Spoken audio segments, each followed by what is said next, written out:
Welcome to Catholics Coast to Coast. This is your chance to get in on some of the great conversations happening at Podcast Central as we head into Holy Week. I am Ace McKay. Remember to check us out at EWTN.com/podcast so you can get the latest and keep up with conversations all through Holy Week, and knowing that we can also dive deeper into our faith with God. We love to do that each week as we get a look at this week's Word on the Word for this week's Readings Mass on Catholics Coast to Coast. Palm Sunday, the beginning of the most solemn week of the liturgical year. The home stretch of the Lenten season. The final countdown. We should probably just start. Today, we're taking a look at the first reading from the book of Isaiah. It is depressing, but there are hints of hope and courage. The writer talks about being rejected by those around him, like being spit on or having his beard pulled, which were grave insults. Isaiah also says that his courage to endure all of those trials comes from the Lord. He believes that God is bigger than everything he's going through. You know what that reminds me of? The Stations of the Cross.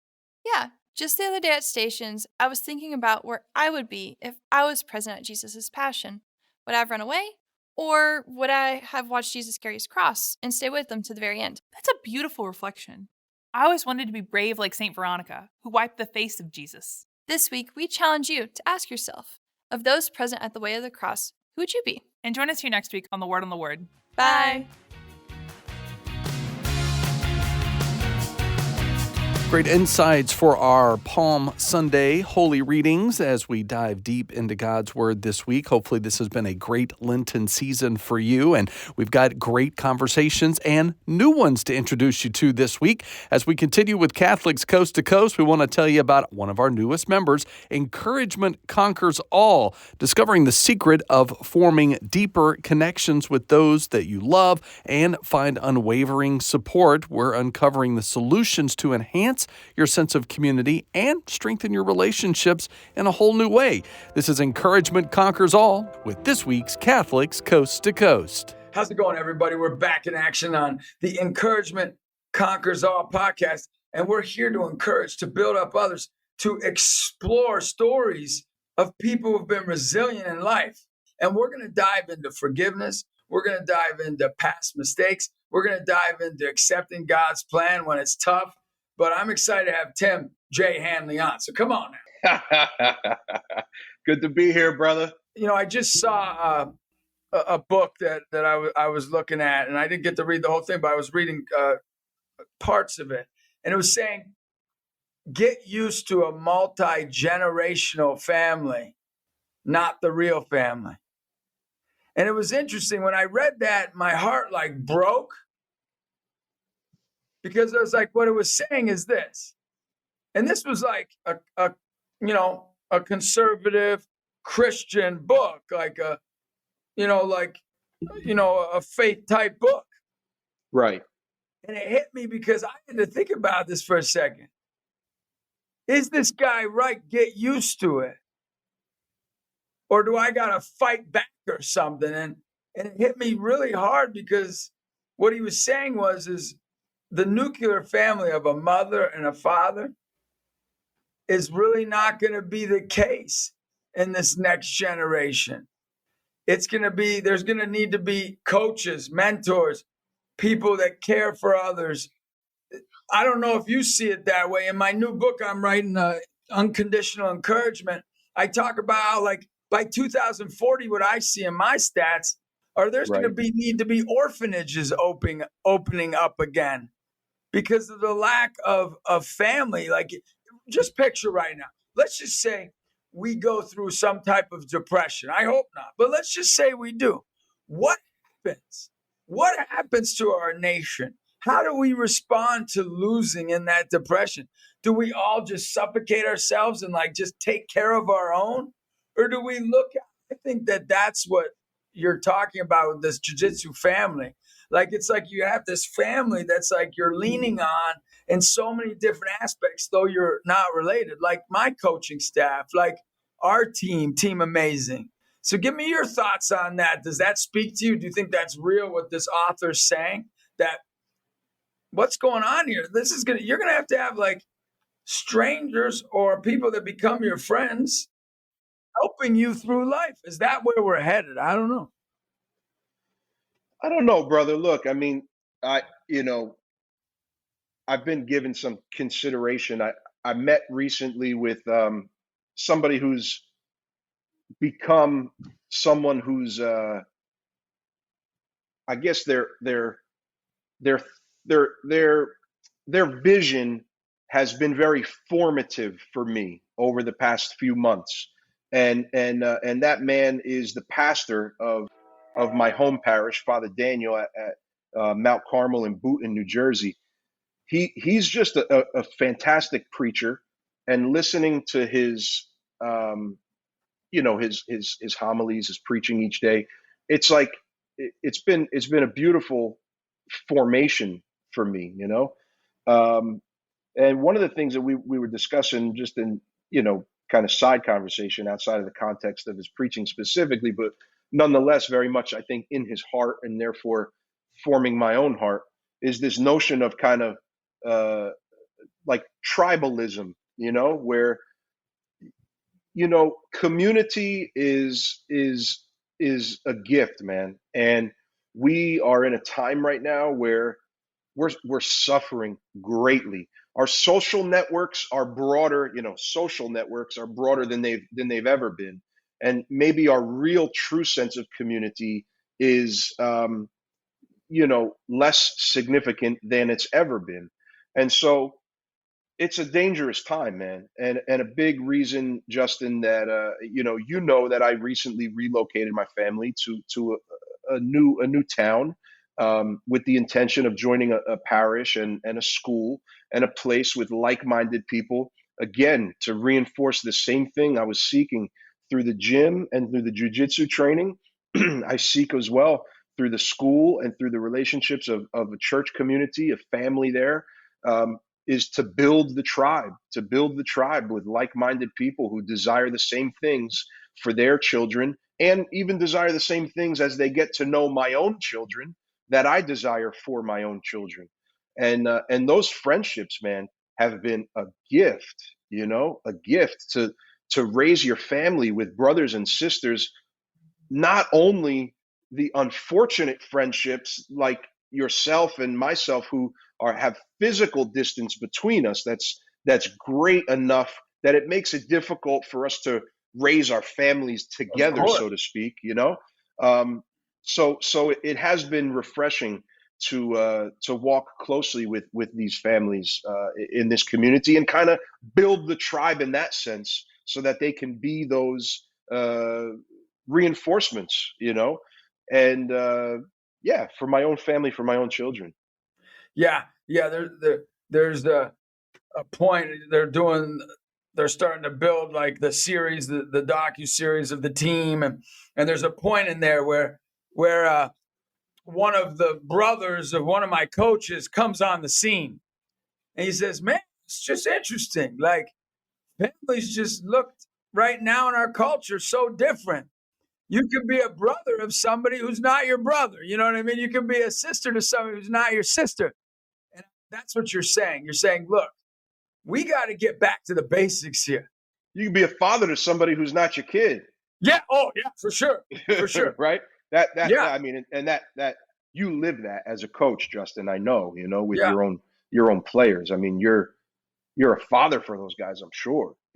Yeah. A few of them, they've, been homeless, don't have a dad, the whole deal. You want to be that image of that they can believe that it's real, that you can be a dad, you can be a brother, you can be a friend.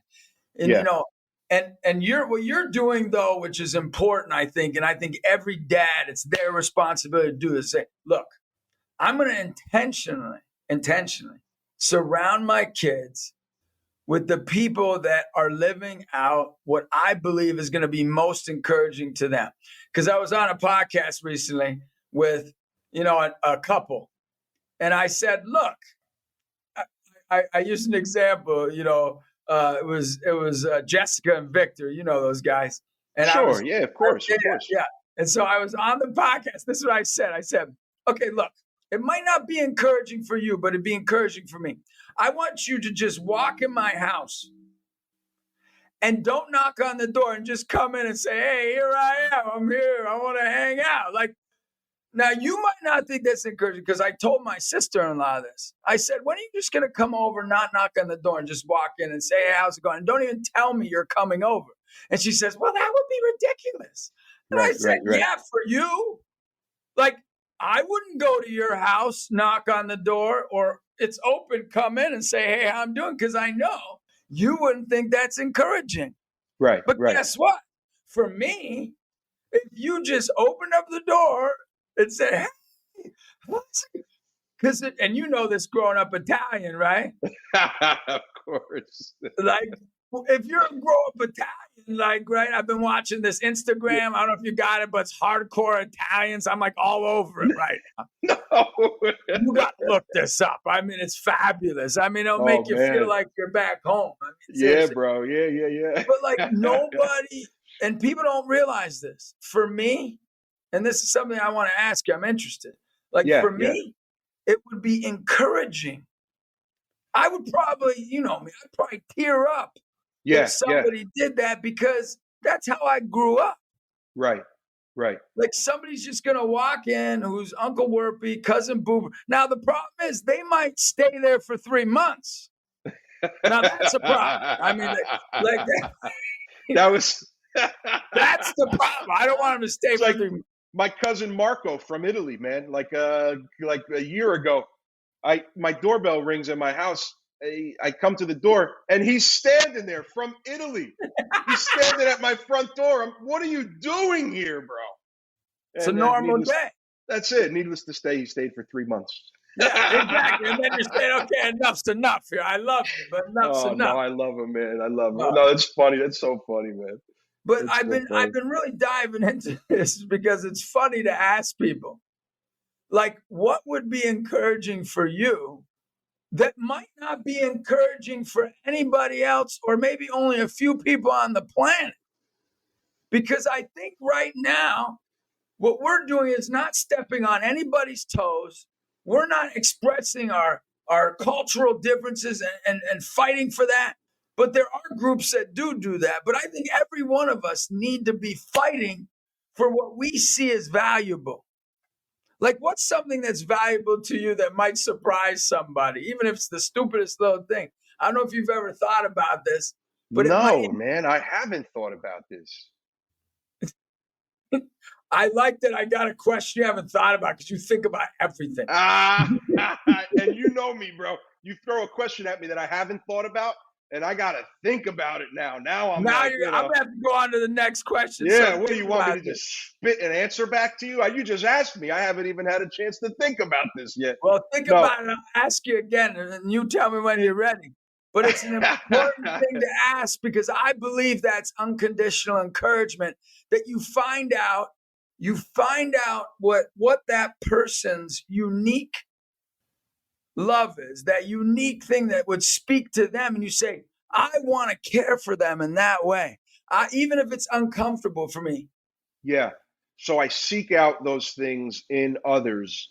You're saying, Justin, like, what's the thing for them that they would find to be life-giving, that would be received like a gift and bring joy to them, and to serve them in that way, you're saying, not even though that necessarily that might not speak to you.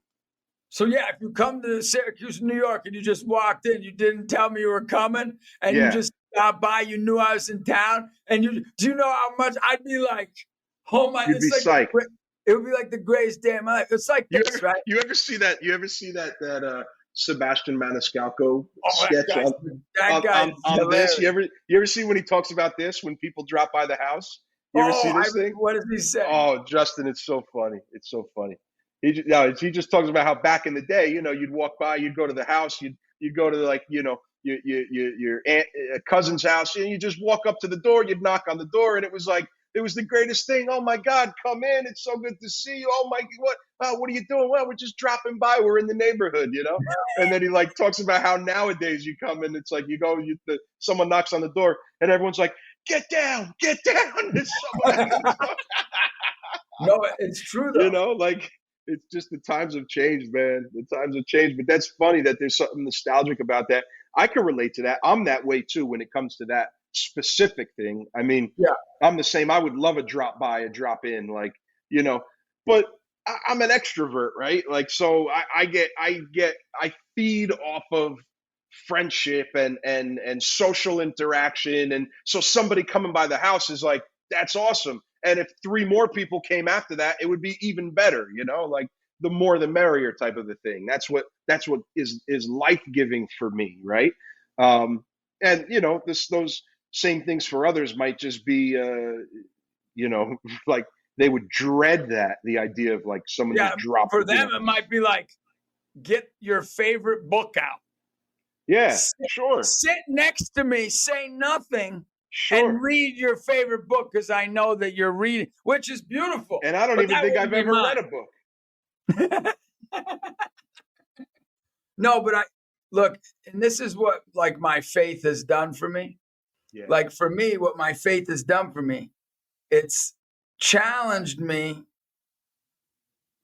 and the way God's loved me is in that way. So it's challenged me to love others in that way. So like it's like the way God loves me. Like I remember I went out to Hollywood to give a talk, and like I go there, it's like a jail cell around the school, but it was like a super nice school. So I'm like, why is there a jail cell? I get to the front, like they're patting me down, like, okay, don't talk to anybody. So I get in the school and I'm like, I whisper to the principal, I'm like, what's going on here? She goes, oh, they didn't tell you? This is where all the celebrities' kids go to school. Ah.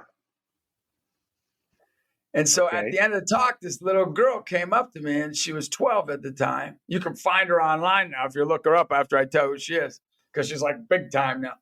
But she's crying because she's impacted by the talk I gave about faith and about motivating her to say yes to Christ and to live, an amazing life. And so she's super impacted. The principal goes, I'm not supposed to tell you this, but you know whose daughter that is. And only like a few kids came up to me because they're a little nervous. They're not supposed to talk to her.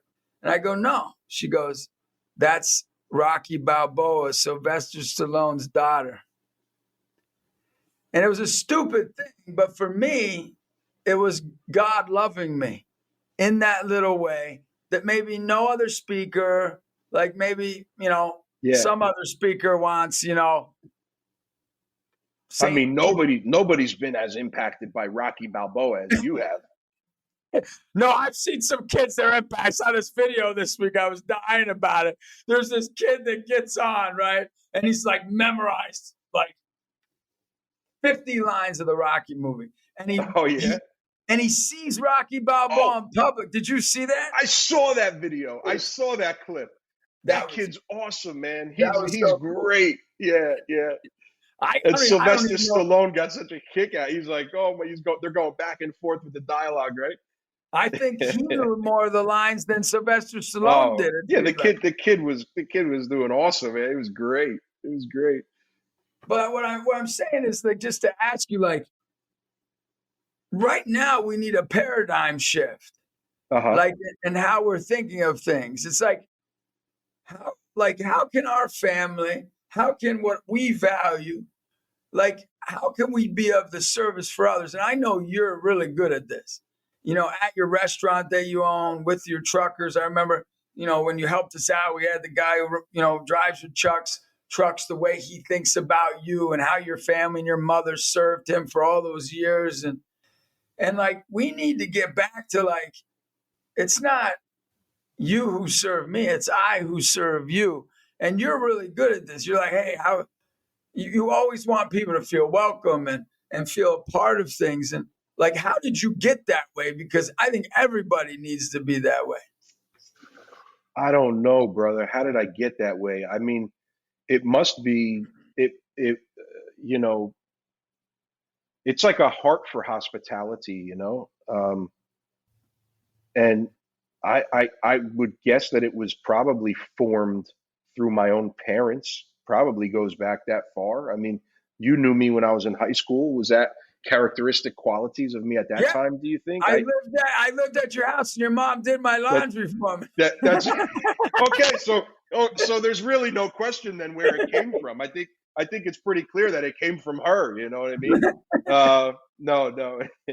um, so yeah, I think it came from my upbringing, from my home. You know what was shown to me. You know through those experiences probably. But And why is that important? Why is it important? Like if you were to go look up videos right now, it's like uh-huh. they're all about like how do you get yours? Like how do you control people? How do you make the most money? And like you know how a lot of the videos, not all of them, but many I of them, know. it's crazy. They're Well, not like what's your value system, man? Is what that comes down to. I mean, what's important to you? You know, what's important to you? I think there was a time in my life probably where I could have gone the other way, uh, which would have been more along those lines of I got to get mine and do what I got to do to, be the best that I can. Not bad things. I mean, but it's like to be the best that I can be at the expense of anything or anyone is lunacy. I mean, you can't you become less of a man or less of a woman when it's at the expense of others, so where maybe the question is kind of where did that value system then come from, where I mean for me, Justin, that comes from Christ, man, um from being formed in the mind and the heart of Christ, and wanting wanting uh, good for others, and desiring that above even, trying to be considerate of those things selflessly, even if when it's at your own personal expense. That's like at the core of the Christian value system and the Christian life, you know? Yeah, and even this, even secular like agnostics and secular leaders are saying this, which is so cool right now. It's a big movement going on. It's like, okay, it's not Jesus. Like then who? Or what are you? So what are we gonna live by? And I was so empowered by that because they didn't have Yeah, to say that. They could have said it was their 7 principles they created or something like that. right, right. But they've been really battling about this. And what's that all about, this man, Jesus, that people are battling about? I think it's so interesting. Well, because it's a great way to live your life. Like I think secularly people can acknowledge the joy and the goodness to a life lived by those values, those selfless values, even if they're not believers in Christ. For me, I think it was the Christian life that formed that consciousness in me, but someone else could be formed in that through a different avenue. It's possible, that they could, kind of form that same selflessness and care for others, maybe above their own interests. And there's goodness in that, as a value. Yeah, but there's a difference. I think it's into what you're following than who you're following. It's kind of like if you if I read like Ken Blanchard's books, right? Uh But huh. Ken Blanchard's a friend of mine, so they mean way more to me because I know the who I'm reading, Yes. and then I'm like able to be like, wow, I hung out with him. When he says that, it Of matches course. this.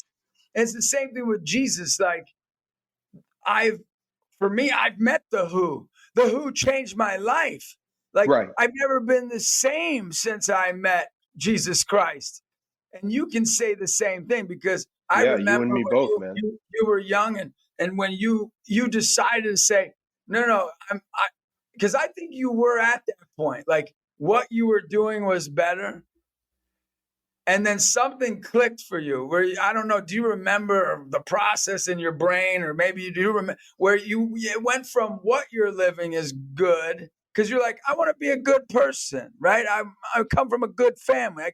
But then you're like, no, I want to radically live for the who, who is Jesus Christ. And it's interesting Yeah. because Yeah. mine was like one day for me. It was, I don't care what I'm living for. Now I'm going to live for the who, Jesus. Yours was a gradual thing. So I'm just interested what happened. Yeah, I guess it was great. I mean, it wasn't. Or maybe I it mean, was a day. You tell me the story. well, there were some pivotal moments for me. I think that but maybe it was more of a process. I mean, I remember as a young man in elementary school being like just having a real interest in the things of the Lord. I was interested in what the CCD teacher, Mrs. Magarelli, was teaching in the front of the class. Like I was interested in it, man. I cared about it. Like I wanted to know more. My interest was piqued always. I acknowledged that there was something holy about the liturgy. I didn't understand it, but something about it. That's probably true for many or most, or at least many of us. I think, even if we don't understand the liturgy, and there might just be an initial reaction to experiencing it, a liturgy that's well done anyway. That like, wow, that's beautiful. There's something holy here, otherworldly. Um, and then, of course, when I was in high school, there was an experience when you came to my high school actually, uh, and gave a talk to the school, and that was very impactful for me as like a moment because you proposed this radical call that Christ wants something for you and from you and wants to give you the greatest life possible, basically. And that was attractive to me because I'm like, oh, I want the greatest life possible. Yeah, Maybe of not in course. those words per se, Yeah. but like, I think that was what was resonating in my heart. And then that kind of drew me to a retreat experience at the school with Father Michael Jolie, who ran the campus ministry. And I had a real moment there in confession on Saturday night, where it was very freeing and life changing. And, I think part of that confession experience was acknowledging the selfishness in my own life and in my own heart and in my own pursuits, acknowledging the self, the me, myself, and I unholy trinity that was ruling my heart and guiding my life, and being able to renew that vision with a new vision of putting God the Father, Son, and Holy Spirit in the proper place of primacy in my heart and in my life, and thereby elevating my own desires and the call of my life to be not about me but about him and about the other. I think that was formed, maybe very really, in that very first confession, after having not gone to the sacrament of confession in years prior, since I was a young kid. That was probably a pivotal foundational moment for that, and just kind of became what was reinforced as I grew in Christian community and understanding of what a life, Christian life, was and looked like. But no, tell the kids I said I love them, and tell them Uncle Justin, when he comes by, he's gonna wrestle them, and they're gonna beat me up pretty soon. I'm gonna be like, oh man, they just roughed me Hey up. man, hey, listen, we'll see. It'll get there soon enough, man.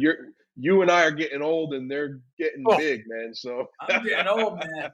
I look at my timeline. I got 25 years. If I'm lucky, my grandfather only lived till 69. I got 20. I only got 24 more years. I'm like, holy cow, big trouble. Let's hope you have a couple more than that. I love you too, bro. I love you too, man. Thanks for this, bro.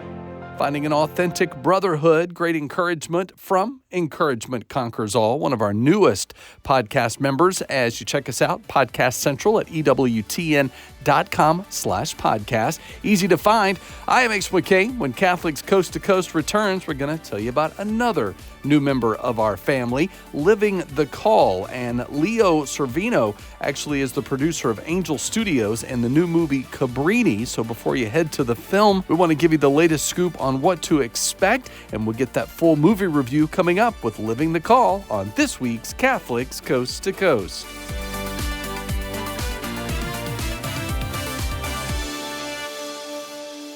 If it's central to the faith, you can find it on EWTN Podcast Central, featuring the best of EWTN radio, as well as faith-filled podcasts from our friends and affiliates across the nation, all in one place, all free. The destination for great Catholic audio programming is EWTN Podcast Central. It's like podcast heaven. Visit EWTN.com/radio/podcast today. This week on Living the Call, Deacon Charlie sits down with acclaimed producer Leo Severino. President of Metanoia Films, Leo has made movies such as the award-winning film Bella, Little Boy, Sound of Freedom starring actor Jim Caviezel, as well as Kevin James' latest Netflix comedy special, Irregardless, and his latest film, Cabrini. In this episode, Deacon Charlie and Leo discuss Christian media and how new filmmakers are elevating artistry and storyline while expressing truths of the faith in the beauty of the creative process. They break open Cabrini, its immersive nature, how they portrayed this first American citizen saint, and what the critics are saying. Son of Colombian immigrants, like Deacon Charlie, Leo shares his background, embarking on the creative journey and how his team of immigrants add to the reality of his films. Historically, the Catholic Church has been the heart and the bedrock of so much amazing art. You know, the Michelangelos and the Berninis and the Raphaels and whatnot. And, you know, our hope and our mission was to try to make art at the highest level because, you know, that's the best way to get the truth. And so much of what is good across is by encapsulating it in the beautiful. This is Living the Call. Leo Severino, welcome to the show. Thank you so much, Deacon. Appreciate you. Thank you for all your good work. Oh, it's a great pleasure to have you on the show. And I got to tell you, having just finished watching Cabrini, by the way, that you're kind of throwing my one of my perennial media arguments into a little bit of a tailspin, because those who listen to this show and anybody who knows me and knows my background, and we have similar backgrounds, we'll get into that in a second, but know that I'm always begrudging the state of broadly Christian media and only occasionally saying, you know, with this notable exception or that notable exception. But what you and Eduardo and the team at Angel, and I know you have your own kind of production company, et cetera, but what this sort of new crop of producer, director, creator, maker has been doing in the Catholic space is beginning to make it more difficult for me to say that as a consistent rule, that sort of Christian media is you know, comparatively pretty awful, because what you've done with this Cabrini movie is really, really special. And so I'm happy to lose an argument, by the way, in that regard, if it means that there's going to be good content made. So congrats at least on that. Well, thank you so much, Deacon. It means a ton. And, you know, I share the sentiment. It's tough because we don't want to cast aspersions on people. People are trying their best, and to get any piece of media, as you know, with even this podcast done, is often a miracle. You know, it takes so much, and you know, there's plenty of good intentions. But historically, the Catholic Church has been the place of the heart and the bedrock of so much amazing art. You know, the Michelangelos and the Berninis and the Raphaels and whatnot.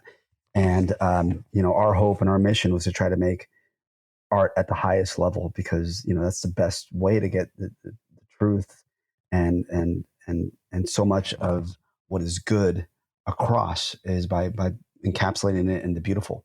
So that's been our mission since we started our little company, and I know that's Angel's mission as well, an incredible distribution partner. So I'm glad that you at least think that we've at least somehow achieved this a little bit in our film on Cabrini. Well, you certainly have, and we can get into specifically what at least I mean from having now viewed the film. But I got to tell you that it hasn't been without its share of conversation and maybe even in some cases some controversy, depending on how much time you spend on X, formerly known as Twitter, and I spend a fair amount. But there's this whole question about the creative process, and I'm interested in your perspective on this.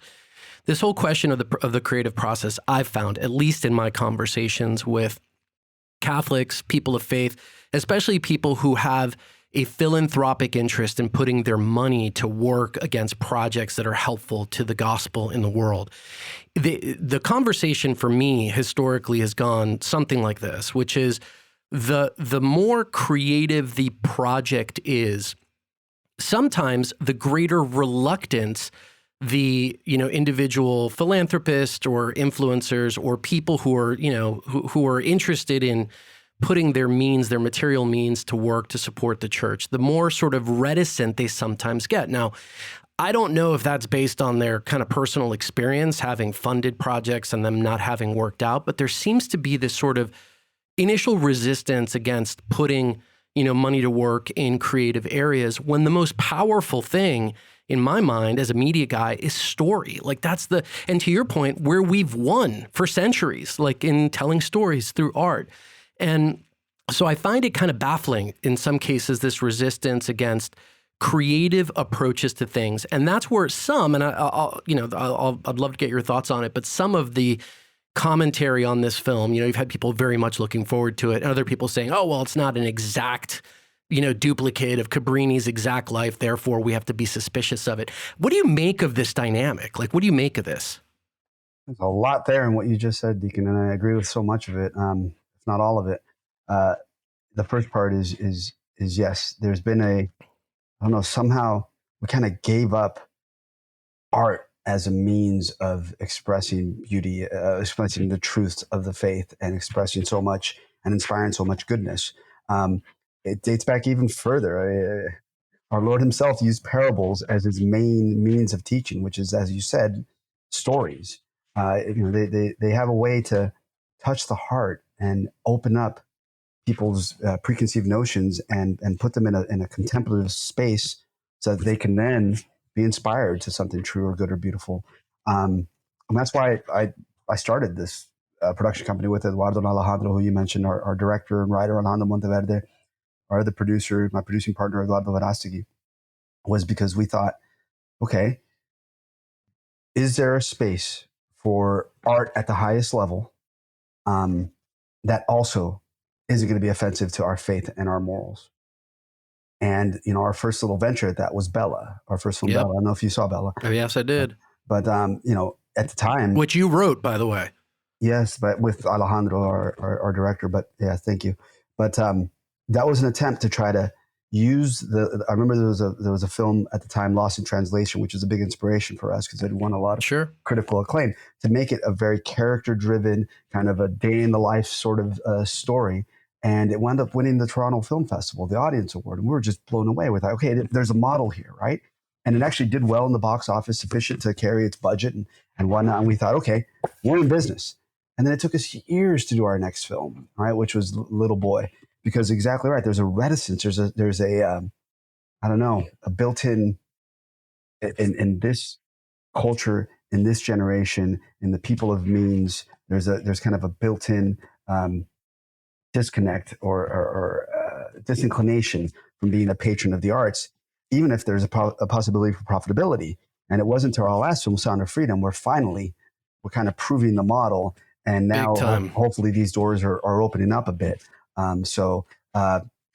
Listen, my hope is that there's hundreds, if not thousands, of other filmmakers and producers and writers that are inspired to kind of follow the path that we've been somewhat blazing, which we shouldn't have to be. I mean, there used to be the Catholic Decency League back in the days. There wasn't a film that wasn't, film couldn't be made that didn't pass certain standards of both art and ethics, Well, it's funny because I had Jonathan Rumi on this show a while back, and even now with The Chosen, it's in its theatrical window for the 4th season.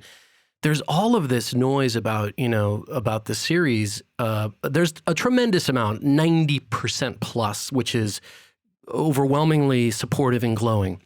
But there's this sort of like 10% of very noisy detractors, right? Who are, saying that it's a false Christ and like all this other stuff. And one of the things I think to myself is, like, to your point, we would want 10,000 of these things. It's not just about me creating a movie that people are going to watch and great, I've now sort of lifted my profile somehow. It's about really wanting to evangelize and spread the gospel. And so my response to folks like that is like, are you kidding me? It's like, there's so many things, there's so much slop out there, secularly and frankly, even in Christian media, for you to sort of pick on these things that have finally kind of broken the membrane, kind of broken through, and who are bringing people, maybe for the first time ever, an opportunity to encounter the person of Jesus or someone who reflects him, like Mother Cabrini does in your film, is to me like baffling. It's baffling that we would waste energy on this. We should be wanting 10,000 more of these and accepting of the small details that perhaps artistically we might disagree with. And so it fascinates me how people think that way. Well, yeah, and you're right. That was the second part of your question that I was remiss to answer, and I apologize. But yes, fortunately, with our film of Cabrini, we've screened it already, dozens, if not many more times. We haven't really faced this. There's definitely not 10%, maybe less than 1% are like, I happen to know a little obscure fact about Mother Cabrini that's not in that the you film, didn't mention, right? But for the most part, I think we've been really true to the story. Our executive producer, Eustace Wolfington, has a great devotion to her, and he was very protective of, let's make sure we get her as she was, no more, no less, and that should be sufficient. And so what he had us do was, I was reluctant to make this film, by the way. He called me and he said, I have this film I want to make, and we already had things in development, and I was trying to steer him to this other stuff. He said, no, I need to make a film about Mother Cabrini. She's the first American saint. And I was like, first, I thought that was St. Elizabeth Ann Seton. Yeah. He's like, no, that was the first naturally born American saint. Right. The first American citizen saint is Mother Cabrini. And then he had me read a book on her life. And when I saw this incredible underdog story, the adversity that she overcame and what she built and how she affected millions of people, inspired millions, no one knows her name, I thought, man, we should definitely do something. So we hired our writer who also did Sound of Freedom with us. He's writing our next film with us. And Eustace had him read 26 books on Mother Cabrini's life, had him go to her orphanage or to her convent in Codogno, where the order was founded, read all the historians, go to the Vatican, read all the archives, read her case of canonization, come to the U.S., go to all of her shrines, at the end of which she said, now you're ready to write this script. So I think you have to encapsulate years of someone's life into a couple of hours, but I think we've been true to her story. And yes, maybe one out of a few hundred people says, I wish she was, we saw her praying the rosary more or something like that. And I'm like, you know what? I wish so too. But as you know, when you're making a film, by the way, there is all kinds of prayer in the film, and she quotes the scriptures, and God's all over the place, and so on and so forth. But nonetheless, yeah, you're right. I wish you could say, hey, can't you appreciate what we were able to do? We're trying to make a film here that reaches a broad audience, and so you can't just interrupt the film to have a full rosary. As much as we would want to, that might, one, turn people off. It doesn't drive the story. It doesn't drive the plot. And even then, someone's going to complain, I promise you, that the rosary beads were, made of the improper wood or something like that. You know what I mean? Well, even more important than praying the scriptures, in a sense, is what you showed her living the scriptures, like living the gospel, right? This sort of real integrated bodily way of just being a Christian and a religious out in the world in a way that we so seldom understand today. I mean, that's where the movie really triumphs. Look, I think some of the detraction, and to your point, it is tiny, but when I talk to creators and makers and people who are behind this stuff, I'm always fascinated by the perspectives. So some of the very small things that I've seen on Twitter, I'll read you one just as an example. Looks like Cabrini was made into a feminist cause. So unfortunate. Could have been a great movie. By the way, it is a great movie, but how would you respond to that person who, by the way, probably has never seen the movie? That's right. That 100% they haven't seen the movie, because if they saw the movie, they wouldn't think that in the slightest. In fact, it's quite the opposite, in as much as she's so counter the current notion of feminism, and she displays a true femininity and uses that. And this is throughout all of her writings. The same objections they had to her kind of indomitable will, Mother Teresa faced as well. and no one would consider her an anti, or a feminist figure. So it's just silly. It's absurd. And what they're doing is they're confusing, and it's understandable at some level. Some of the marketing that's out there is kind of, we're releasing an International Women's Day, which is March 8th. And some of the marketing is skewed towards kind of the woman audience, which is what you need to do in order to get people to get into the theater. I would love for a large swath of actual hardcore feminists 100% to come see this film 200% so that we can expose them to maybe a view of femininity that isn't in their purview. So no, that's just a silly comment. You need to see the film and then you can gauge it. And I promise you, as you know, Deacon, having seen the film, that it's quite the opposite of that. Without a shadow of a doubt. One final point on this. I really want to kind of go through the film, and I want to, get your perspective on a couple things. We're not going to spoil anything, but I just want to give you my sort of perspective on some of the things that I found really, really compelling about it. But one thing that you said, which I think is like super key, is the idea of who do we want seeing this film? Now, presumably you as a producer want everybody to see this movie, of course, like everybody to see it. But like in the areas of emphasis, and I'll tell you what my perspective is. I 100% agree with you that if we had every woman who's going to the Women's March and marching for what they believe their view of feminism is, to see this movie and perhaps be shaped or moved by this vision of true feminine genius, that's a major W. That's a major win, right? To me. So like when I read comments like that, I'm going, what do you think like the gospel is about, right? It's the good news for everyone, particularly the sinner, particularly the sick, the vulnerable, the person who needs the divine physician. Like we should want those folks to find a way to go see something, right? If you made this movie 2 hours of praying the rosary, we're probably not going to reach those people, right? We're probably not going to have them come into the theater. Yeah. So, I mean, is that along the lines of how you're thinking of this as a producer? Absolutely. 100%. We try to make a film, every one of our films, for everybody.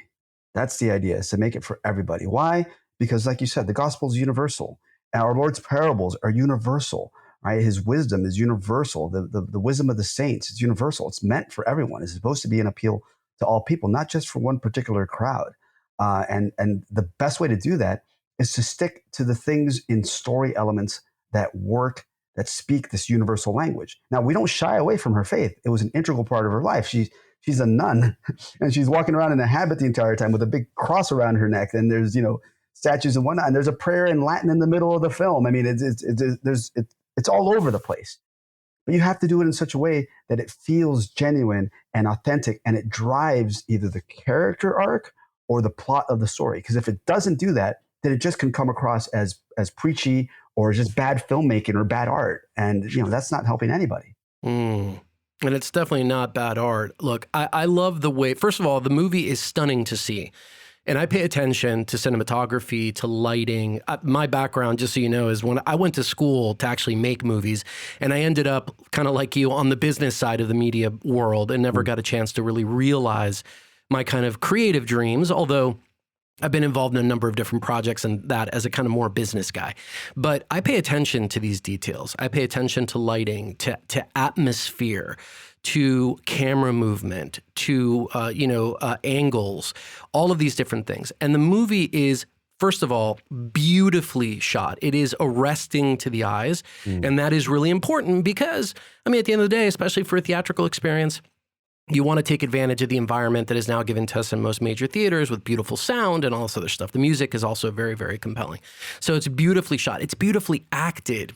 Specifically, Christiana Delana, who plays Cabrini, I thought did a masterful job. But you've got John Lithgow's in it, David Morse is in it, Giancarlo Giannini. You've got like this great cast of people who really kind of carry forward the story. So the acting is really great. And then thematically, you've got hope and belonging and betrayal and obedience and struggle and sacrifice and love and like all of these just amazing things. Frankly, on one of them, you could probably make a movie.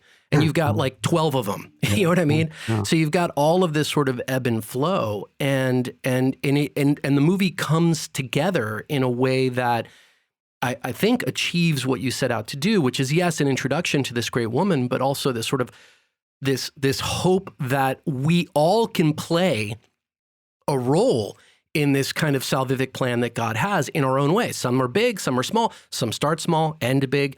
You know what I'm saying? But like, I felt very inspired to like leave my watching of it and go like, yeah, we got to go do this thing. And that's, I presume, good. Yes. Well, that's the hope, because that was our goal. That was our intention. Listen, Deacon, thank you so much for seeing and appreciating what we're trying to do here. You know, the cinematography. Our cinematographer Gorka Gomez. Gorka. He also Sorry, I didn't did, mention him. Not at all. He also did Sound of Freedom. He's doing our next film that we're in prep on now.